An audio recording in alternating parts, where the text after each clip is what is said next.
Gloire à Dieu.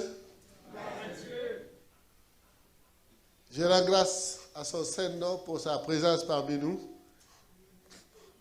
et vous dire à toutes et à tous, merci pour l'accueil. Merci, pasteur Élisée et Micheline. Merci pour tout ce que vous avez fait pour que je puisse être là aujourd'hui. Parce que j'avais bien voulu être là avec vous pour l'action de grâce, l'anniversaire de l'église. Malheureusement, distance obligeant, c'était difficile. Mais aujourd'hui, je suis là, c'est avec joie. Amen. Que le nom de Dieu soit célébré. Amen. Merci au pasteur Alix, que je vois pour la première fois en direct. Parce que chaque semaine, on se trouve, comme le disait le pasteur Élisée, mais c'était toujours sur Zoom, donc c'était à l'écran. Aujourd'hui, je suis heureux de te voir avec madame et les enfants. Soyez tous bénis au nom de Jésus. Amen. Merci également à tous les collaborateurs du pasteur Élisée, l'équipe d'adoration, les responsables d'évangélisation, les différents postes dont je n'ai pas les noms, les appellations. Toute l'assemblée, soyez tous bénis au nom de Jésus. Amen. Alors aujourd'hui, je suis heureux car le Seigneur nous a donné un privilège, le pasteur le disait tout à l'heure, pouvoir célébrer Dieu en toute liberté. C'est un privilège. Amen. Donc que cette grâce abonde en chacun de vous et tous les jours. Au nom de Jésus. Nous croyons en l'Éternel notre Dieu, le Père, le Fils et le Saint-Esprit. Et aujourd'hui, il me met à cœur de parler avec vous de l'un de ces dons précieux qu'il accorde à tout être humain sur la terre. Ce don précieux, c'est la liberté de choix de la bénédiction. Avoir la liberté de choisir la bénédiction. Ce cadeau demeure toujours, pour toujours, à notre disposition, mais il est bon de pouvoir fréquemment évaluer son utilisation pour se rendre compte de sa valeur. Bien qu'à nos yeux, il soit précieux et toujours précieux, il y a souvent un problème. Il nous arrive de choisir mal, quand bien même qu'on nous a donné ce pouvoir de choisir, cette possibilité de choisir en toute liberté, il nous arrive de choisir mal. C'est là le problème. Nous aspirons tous à la liberté de choix, sous toutes ses formes. Et à titre d'exemple, nous sommes heureux d'avoir la liberté de choisir notre futur conjoint, si nous ne sommes pas encore mariés, ou notre future conjointe. Chacun est heureux d'avoir ça. Il y a des milieux où, pour avoir cette liberté de choisir son conjoint ou sa conjointe, c'est un problème. Mais quand bien même nous disposons de cette liberté, il y a des cas qui nous font réfléchir. Ces cas de divorce qui se multiplient presque dans tous les pays. Qu'en pensez-vous?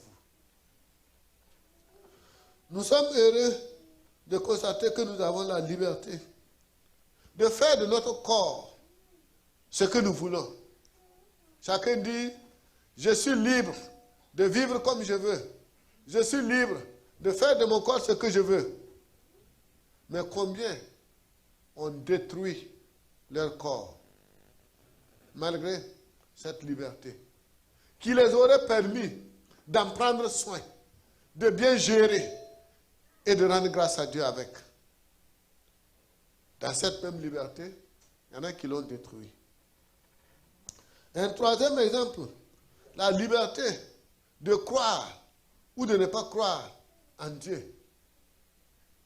Hormis certaines situations particulières où des gens sont contraints d'obéir à telle ou telle religion, Dieu a créé l'homme tout en lui donnant la liberté de le suivre ou de ne pas le suivre.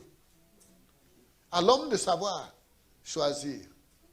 Et aujourd'hui, dans certains milieux dits civilisés, cette liberté de choix est différemment comprise. Non, personne n'a le droit de m'imposer ceci ou de me dire de faire cela. Personne ne doit m'orienter ma vie. Je suis libre de choisir, de dire ce que je veux, de dire ce que je ne veux pas. Donc ne me parle pas de religion.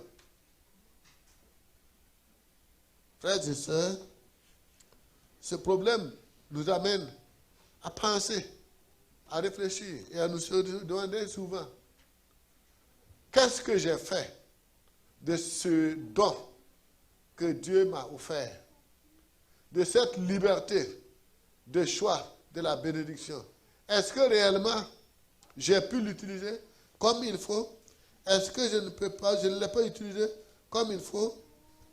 Ce qui est certain, il convient de nous rappeler qu'il y a des situations dans lesquelles nous n'avons pas la possibilité de choisir. C'est là qu'on comprend, quand il nous donne la possibilité de choisir, que c'est un don. Nous n'avons pas la possibilité de choisir notre lieu de naissance, par exemple. Qui de vous ici a choisi le pays où il est né? Nous n'avons pas la possibilité de choisir nos parents biologiques. Même si je suis content d'Élisée, je ne peux pas le prendre comme père biologique. C'est trop tard. Et même pendant qu'il cherchait, il ne pouvait pas savoir que c'est un Urbain qu'il va mettre au monde. Voici donc des situations où nous n'avons aucune possibilité de choisir. C'est Dieu qui choisit. C'est Dieu qui fixe.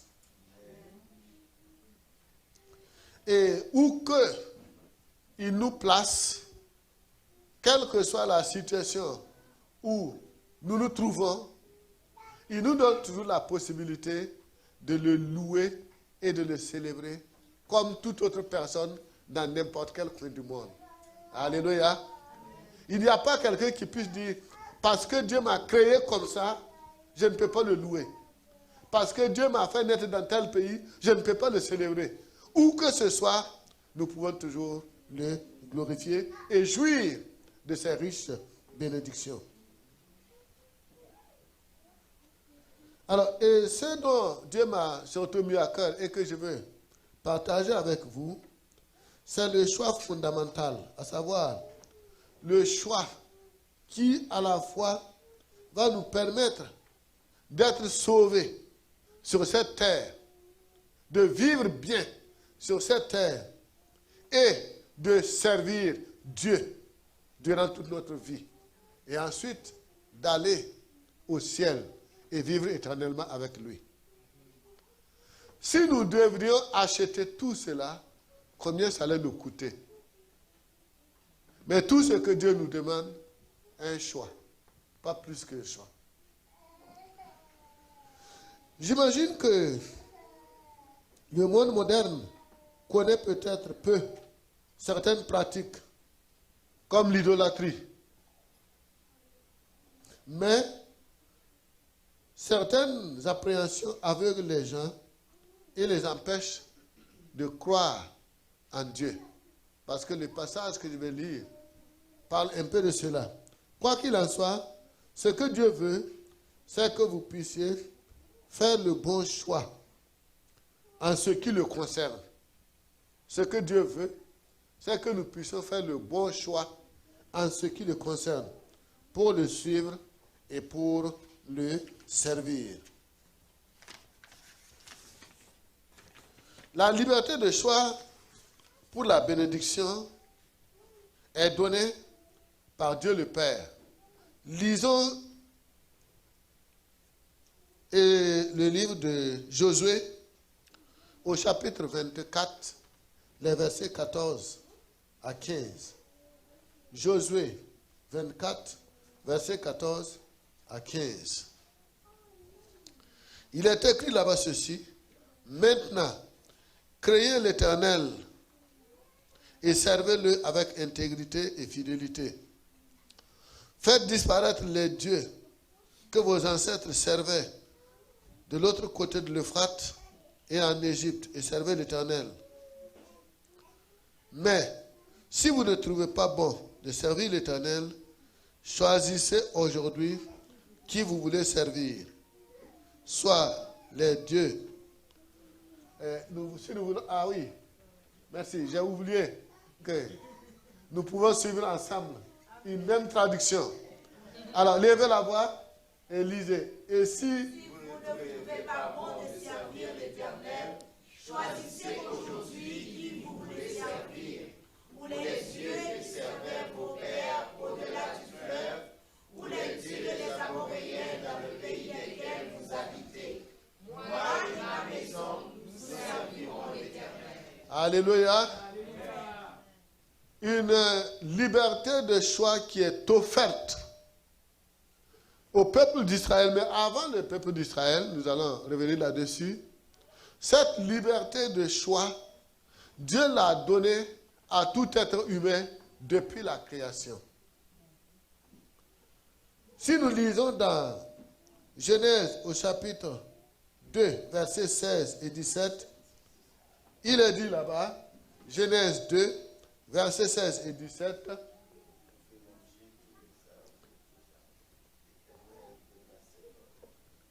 ok, allons-y. L'Éternel Dieu donna cet ordre à l'homme: tu pourras manger de tous les arbres du jardin. Ok. Mais tu ne mangeras pas de l'arbre de la connaissance du bien et du mal, car le jour où tu en mangeras, tu mourras. Voilà l'homme créé par Dieu, sur initiative de Dieu, par le pouvoir de Dieu. L'homme n'a fait que constater qu'il vit, qu'il existe. Dieu pouvait en faire ce qu'il voulait. Mais il a choisi de lui donner la liberté de manger de tous les arbres qu'il a placés dans le jardin. Quand je circule souvent dans les grandes alimentations, je vois toutes les variétés de fruits et de légumes. On ne peut pas en finir. Il dit, tu es libre de manger de tout cela. Et ça, c'est ce qu'on connaît ici, ce qu'on cultive ici, et ce qu'on peut importer ici. Mais il y a encore des millions d'espèces ailleurs. Alors, et Dieu a donné la liberté à l'homme de jouir de tout cela, tout en se donnant aussi le droit de mettre une limitation à cette liberté, en disant le fruit de la connaissance. Et tu ne mangeras pas de l'arbre de la connaissance du bien et du mal. Voilà. Car le jour où tu mangeras, tu mourras. Donc l'homme avait la liberté de profiter pleinement de tout ce dont Dieu a mis à sa disposition, tout en respectant Dieu pour ne pas toucher ce qu'il n'a pas donné. Dieu n'a donc jamais contraint quelqu'un à le suivre. Il n'a jamais obligé quelqu'un à faire quoi que ce soit à son sujet. Tout homme, toute femme, tout enfant est, dès qu'il est en mesure de distinguer le bien et le mal, libre de croire en lui ou de ne pas croire. Vous êtes libre d'accepter Jésus ou de le refuser. À vous de savoir où est-ce que votre choix va vous conduire. Cette liberté, beaucoup de gens ne le perçoivent pas dans son vrai sens aujourd'hui. Et ils n'aiment pas entendre parler de Dieu. J'ai fait un dossier, j'ai sollicité une aide On me dit, dans ce dossier, c'est pour une bourse d'études, tu n'as pas le droit de parler de Dieu. Et on va t'accorder. J'en ai besoin. J'ai beaucoup prié. Mais j'ai dit, je ne peux pas ne pas parler de Dieu. Parce que je veux servir Dieu. Alléluia. Donc, c'est à nous de faire notre choix. Soit on est d'accord avec Dieu, soit on n'est pas d'accord avec Dieu. Mais il faut savoir que ton choix va t'amener là où il va t'amener. À toi de le savoir pour prendre tes dispositions. Et Jésus se fait simple, de tous les simples, se fait le plus simple de tous les simples, en accueillant même ceux qui lui font des injures. Il y en a qui ne s'en fichent pas mal. Ils insultent Jésus, ils insultent ses serviteurs, ils les menacent comme ils veulent. Mais le jour qu'ils veulent se convertir, est-ce qu'ils sont refoulés? Non. Ils sont encore accueillis comme s'ils n'avaient jamais fait du mal à l'église. Alléluia. Ça a été ainsi par exemple pour l'apôtre Paul et pour beaucoup de personnes aujourd'hui.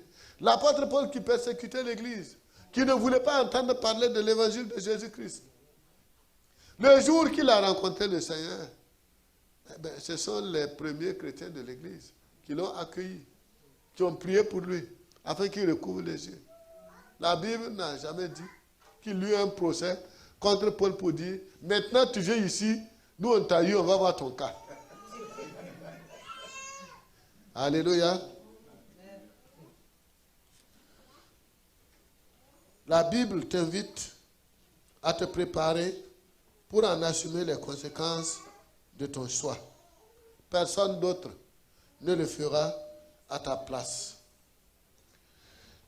Dieu accorde donc la liberté à l'homme, la liberté de choix, mais la liberté de choix est donnée pas seulement à tout être humain, mais particulièrement même au peuple d'Israël, ce que nous venons de lire dans le livre de Josué.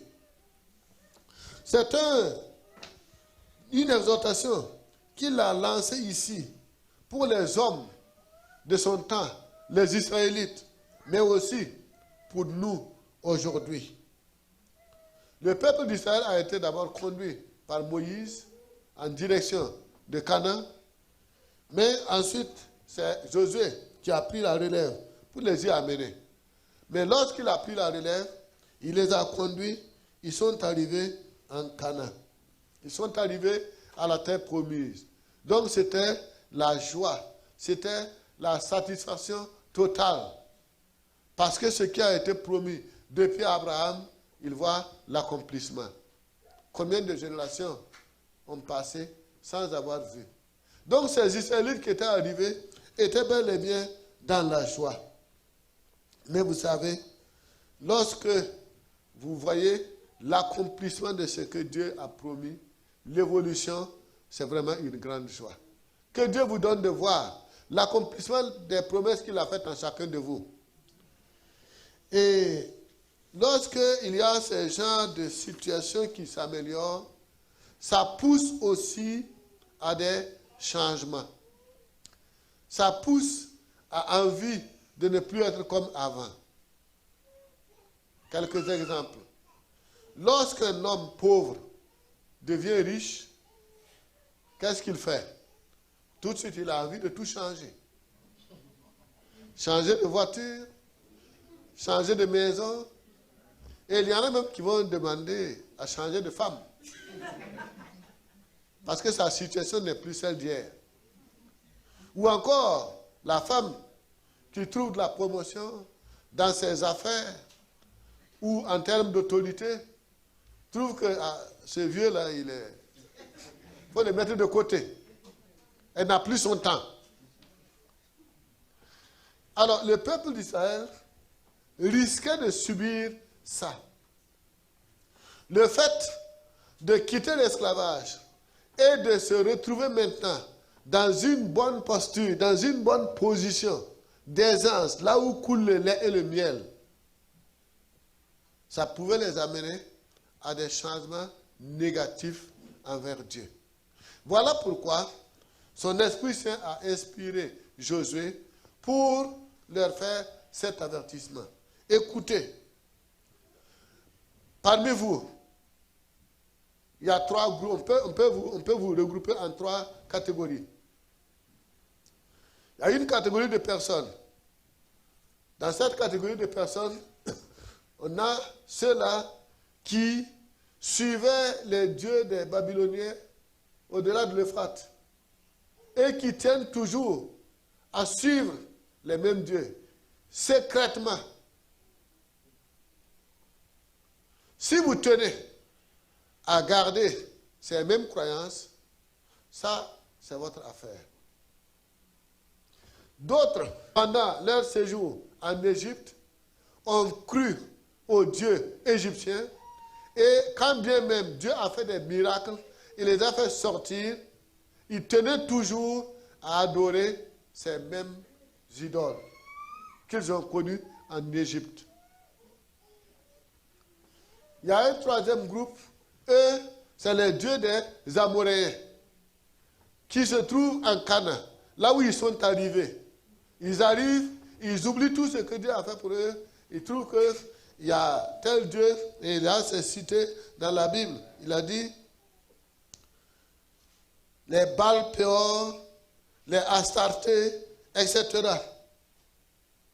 Et maintenant, Josué résume tout en disant, si vous voulez suivre tous ces dieux-là, Dieu du passé, Dieu au milieu du parcours, Dieu que vous constatez aujourd'hui, suivez-les. Moi et ma maison, nous servirons l'Éternel. Alléluia. Si vous êtes aujourd'hui des privilégiés de Dieu, si nous sommes aujourd'hui dans la grâce de Dieu, est-ce que nous avons toujours en pensée de garder certaines croyances en nous? Est-ce que nous ne sommes pas prêts, nous ne sommes pas disposés à les abandonner pour nous attacher à la foi en Jésus-Christ? Le peuple ici a donné une réponse à Josué. Il devait répondre sur place. Et ils ont dit, dans le verset 17 qui a suivi, Josué 24, verset 17. Le peuple répondit et dit, loin de nous la pensée d'abandonner l'Éternel et de servir d'autres dieux. Voilà. Ensuite, maintenant, on peut continuer le suivant. Car l'Éternel est notre Dieu, c'est lui qui nous a fait sortir du pays d'Égypte, de la maison de servitude, nous et nos pères. C'est lui qui a opéré sous nos yeux ces grands prodiges et qui nous a gardés pendant toute la route que nous avons suivie et parmi tous les peuples au milieu desquels nous avons passé. Alléluia. Voici telle qu'a été la réponse du peuple à l'exhortation donnée par Josué. Loin de nous l'idée de l'abandonner. Loin de nous l'idée, la pensée d'abandonner l'Éternel et de servir d'autres dieux. Car l'Éternel est notre Dieu. La question maintenant, et nous? C'est une question à ne pas poser à des chrétiens, surtout déjà affermis. Mais pourtant, c'est souvent nécessaire. Est-ce qu'aujourd'hui, nous pouvons affirmer, loin de nous, l'idée de garder des croyances occultes? Est-ce que nous avons tout abandonné pour être entièrement, nous avons tout quitté pour être entièrement en Jésus-Christ? Car l'apôtre Paul le dit dans 2 Corinthiens 5, 17, si quelqu'un est en Christ, il est une nouvelle créature. Alléluia. Les choses anciennes sont passées, devenues nouvelles. Que Dieu nous aide à marcher chaque jour dans cette nouvelle saison de vie, dans cette nouvelle, en tant que né de nouveau, en tant qu'une nouvelle créature. Et ne cherchons pas à reculer d'un pas ou quoi que ce soit. La liberté de choix est donnée par Dieu le Fils, Jésus-Christ. Jésus-Christ, face à eu un jour à dire certaines vérités à ses disciples qui étaient avec lui, qui le suivaient. Tout de suite, je disais, est-ce que ça, c'était une question à poser à des gens qui sont déjà chrétiens, qui suivent Jésus? Jésus avait tout son entourage qui était là. Et voici qu'un jour, il fait multiplier le pain et le poisson. Plus de 5000 personnes, environ 5000 personnes, ont mangé. Et il en a resté. Quelque temps après, il leur donne un enseignement. Il leur dit la vérité. En leur disant la vérité, si nous lisons dans Jean au chapitre 6, verset 67, Jésus a donné une réplique aux disciples. Lisons la question. Jésus donc dit aux 12, et vous, ne voulez pas aussi vous en aller? Voilà. Ne voulez-vous pas aussi vous en aller? C'est-à-dire qu'au verset 60, il a été dit que, après l'avoir entendu, beaucoup de ses disciples dire, cette parole est dure. Qui peut l'écouter? Cette parole est dure. Ce que Dieu nous enseigne est dur. Il faut que vous mangez ma chair et que vous buvez mon sang. Non, on ne peut pas suivre ça. Et au verset 65, il dit, voilà pourquoi je vous ai dit, personne ne peut venir à moi, à moins que cela ne lui soit donné par mon Père. C'est en ce moment-là que beaucoup de disciples ont abandonné. Ils ont quitté. Ils sont partis. C'est là maintenant que Jésus pose la question. Et vous alors? Ne voulez-vous pas partir? Est-ce qu'en réalité Jésus voulait chasser les 12 qui restaient? Est-ce que si vous êtes pasteur d'une église, vous avez 5000 personnes, et puis presque les 4988 partent, vous laissez 12. Et vous demandez encore aux 12, est-ce que vous aussi vous voulez partir? On a plutôt l'intention de... Il faut les amadouer pour qu'au moins ils ne partent pas. Mais dites-vous, qu'est-ce que vous attendez? Vous n'êtes pas parti? Et Pierre et les autres ont répondu. À qui irons-nous? À qui irons-nous? Lisons le verset qui suit. 69. Simon Pierre lui répondit, Seigneur, à qui irons-nous? Tu as les paroles de la vie éternelle. Et nous avons cru et nous avons connu que tu es le Christ, le Saint de Dieu. Alléluia. Si vous étiez à la place de ses disciples, est-ce que c'était à cette réponse que vous alliez donner? Est-ce que ça allait être une autre réponse? Aujourd'hui, nous sommes dans la mouvance de la démocratie. Et là où il n'y en a pas, on en a besoin.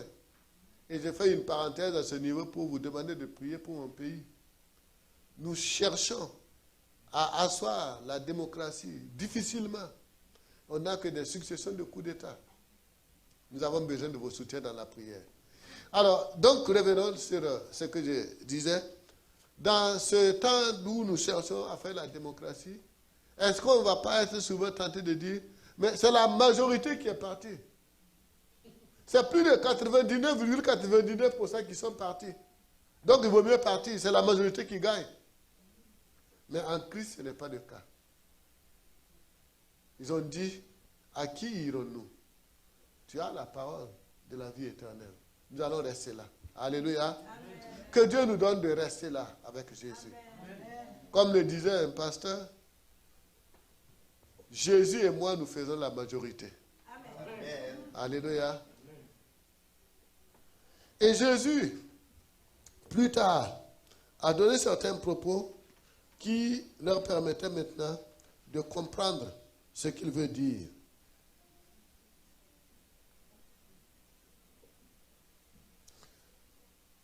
Quand nous lisons dans Jean au chapitre 14, verset 2, Jésus a dit là-bas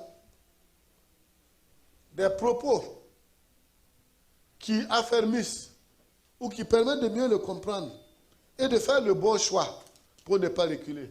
Est-ce qu'on peut lire Jean 14, versets 2 et 3? Il y a plusieurs demeures de la maison de mon Père. Si cela n'était pas, je vous l'aurais dit. Je vais vous préparer une place. Et lorsque je m'en serai allé et que je vous aurai préparé une place, je reviendrai et je vous prendrai avec moi, afin que là où je suis, vous y soyez aussi. Alléluia.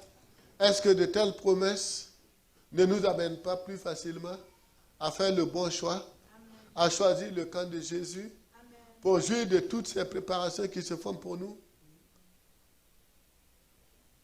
Quand je lis ça, je dis, mais c'est finalement quoi Jésus prépare? Il dit d'abord qu'il y a beaucoup de demeures dans la maison de mon Père. Donc c'est des maisons déjà construites, il y a des demeures qui sont déjà construites. Et ensuite il ajoute, il y a plusieurs demeures dans la maison de mon Père. Les demeures existent déjà. Maintenant il ajoute que je vais vous préparer une place. Waouh! C'est quoi qu'il est en train de préparer? C'est plus grand que ce que nous connaissons. Ça dépasse les immeubles que nous connaissons. Ça dépasse les belles demeures que nous connaissons. C'est au-delà de nos pensées. Et qui n'a pas encore fini de préparer. Quand il va finir, il va venir nous chercher. Et là où il sera, nous y serons. Alléluia. Que Dieu nous donne de pouvoir choisir. Alors, frères et sœurs, vous qui êtes là, ou vous qui êtes en train de nous suivre sur YouTube, sur Zoom, etc., sachez que chacun sera seul à assumer les conséquences de son choix. Amen. Conséquences fâcheuses ou conséquences heureuses, chacun va assumer les conséquences de son choix. Et vous, en évaluant chaque jour votre choix, vous êtes sur quel chemin? Sur le chemin des conséquences heureuses ou sur le chemin des conséquences fâcheuses? À chacun de faire sa propre évaluation. La liberté de choix est donnée par le Saint-Esprit. Lorsque Jésus disait dans Jean 14, 16, que je prierai le Père et il vous donnera un autre consolateur, afin qu'il demeure éternellement avec vous. En lisant ce passage, nous voyons encore qu'il n'y a aucune contrainte, mais la liberté de croire est donnée à chacun. La liberté de recevoir est donnée à chacun. La liberté d'accepter que le Saint-Esprit demeure est donnée à chacun. Et il va nous aider. Alléluia. Donc, il n'y a pas de contrainte. Dieu ne fait pas une obligation à qui que ce soit, mais il donne la liberté de choisir la bénédiction, de gagner la bénédiction gratuitement. Et parce que c'est gratuit, on ignore sa portée. Et on passe à côté, pensant qu'on est sur le bon chemin. Et le Saint-Esprit nous aide, même dans nos prières, pour que nous puissions être soutenus devant Dieu. Parce qu'il dit que nous ne savons pas ce qu'il convient de demander. Mais il soupire. Il intercède pour nous par des soupirs inexprimables pour nous aider, pour nous accompagner.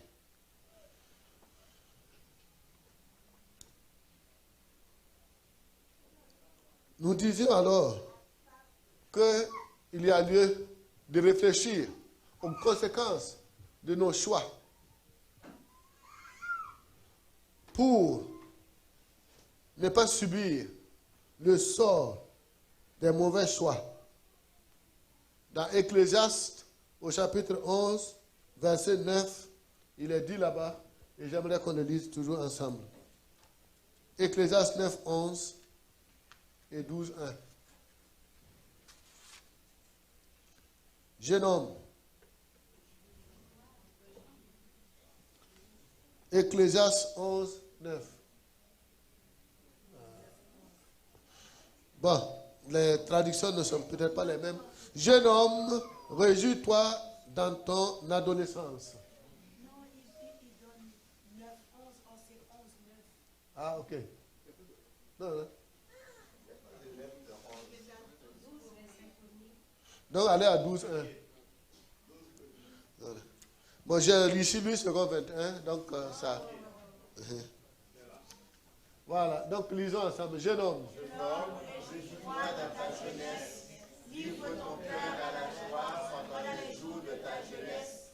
Marche dans les voies de ton cœur et selon les regards de tes yeux. Mais sache que pour tout cela, Dieu t'appellera en jugement. Ok, continuez le verset suivant. Mais souviens-toi de ton Créateur. Mais Voilà. souviens-toi de ton Créateur pendant les jours de ta jeunesse, avant que les jours mauvais arrivent et que les années s'approchent où tu diras, je n'y prends point de plaisir. Voilà donc, pour ceux qui aiment la vie. La liberté est donnée. Jouis de ta jeunesse, fais ce que tu veux. Mais sache que, pour tout cela, tu seras appelé en jugement. Et ensuite, le signal est donné. Il faut y penser. Souviens-toi de ton Créateur pendant les jours de ta jeunesse, avant que les jours mauvais arrivent. Parce que les jours mauvais vont arriver. On le veut, on ne le veut pas, ça va arriver. Et surtout, les jours où tu diras, tu n'y prends point de plaisir. Parce qu'en ce moment, tout est devenu fade. Choisis, fais le bon choix pendant qu'il est temps. Amen. Alléluia.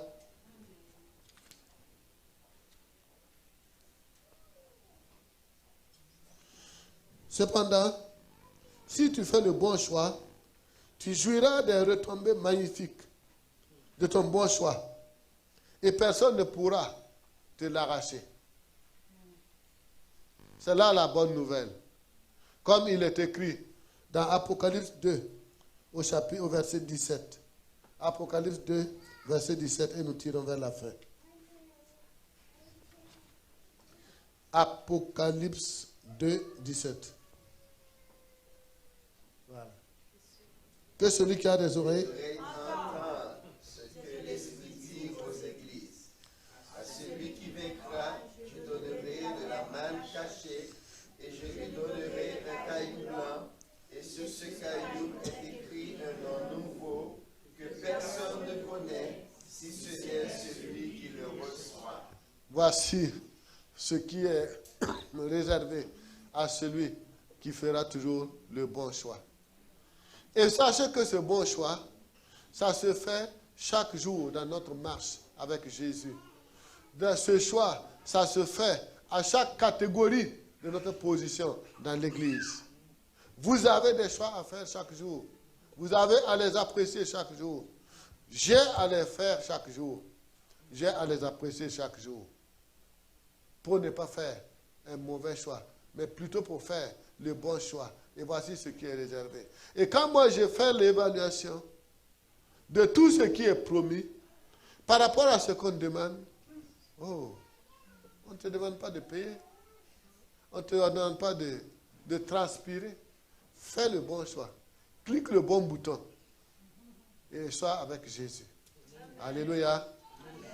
Et tout cela nous sera accordé par-dessus. Alors, êtes-vous certain d'avoir fait le bon choix en évaluant chaque jour ce que vous avez fait comme choix devant le Seigneur, comme réponse que vous avez donnée à notre Seigneur? Si tel n'est pas le cas, c'est le moment de le faire, de l'évaluer à chaque jour. Chaque jour que nous venons à l'église, chaque jour que nous nous engageons pour servir Dieu, chaque jour que nous refusons de servir ou de faire quelque chose, posons-nous la question, est-ce que je fais le bon choix? Ou est-ce que je fais le choix de la bénédiction? Ce n'est pas nouveau pour Dieu, mais c'est nouveau pour nous. En conclusion, retenez que la Bible nous apprend que par rapport à la vie, nous n'avons que deux options. Par rapport à la vie, nous n'avons que deux options. C'est croire en Dieu ou ne pas croire. C'est se séparer pour le ciel, se préparer pour le ciel ou pour l'enfer. Il n'y a pas de position intermédiaire. Donc on est d'un côté ou de l'autre. On ne peut pas faire semblant. Et quelqu'un disait un jour que s'il était Jésus, à son retour, il allait enlever tout le monde. Même ceux qui ne sont pas de bons chrétiens. Il va les enlever. Et il était là tout silencieux. Et il dit que je les enlève et je m'en vais en haut. Très haut. Et lorsque je vais arriver à mi-parcours, tous ceux qui font semblant là, je les laisse revenir. Ils vont s'écraser au sol. Pour comprendre que ce n'est pas bon de faire le double jeu. Choisissons d'une manière claire. Marchons avec Jésus et il nous bénira. Dans Deutéronome 30, 19 et 20, lisez cela. Je prends aujourd'hui à témoin contre vous le ciel et la terre. J'ai mis devant toi la vie et la mort, la bénédiction et la malédiction. Choisis la vie afin que tu vives, toi et ta postérité. Le verset 20 maintenant. Pour aimer l'Éternel, ton Dieu, pour obéir à sa voix et pour t'attacher à lui, car de cela dépend de ta vie et la prolongation de tes jours. Et c'est ainsi que tu pourras demeurer dans le pays que l'Éternel a juré de donner à tes pères, Abraham, Isaac et Jacob. Alléluia. Qu'est-ce que vous choisissez? C'est clair, bien sûr, que personne ne va choisir la mort. Personne ne va choisir la malédiction. Mais Dieu dit à son peuple, je prends le ciel et la terre à témoin. Comme si Dieu était en train de jurer. Alléluia. Mais si nous voulons les riches bénédictions pour nous-mêmes, nous voulons ces riches bénédictions pour nos enfants, nous voulons ces riches bénédictions pour nos descendants, choisissons la vie. Choisissons la vie. Entre Marthe et Marie, Marie a choisi, fait le bon choix, et Jésus a célébré ça. Il a dit, oh, une seule chose est nécessaire. Marie a choisi la bonne part, qui ne lui sera pas ôtée. Ce qui veut dire que chacun de vous peut faire le bon choix, et Jésus appréciera dès maintenant. Tu as choisi la bonne part, ça ne te sera pas ôté. Que Dieu nous accompagne toujours dans ce sens. Que Dieu nous bénisse au nom de Jésus. Amen.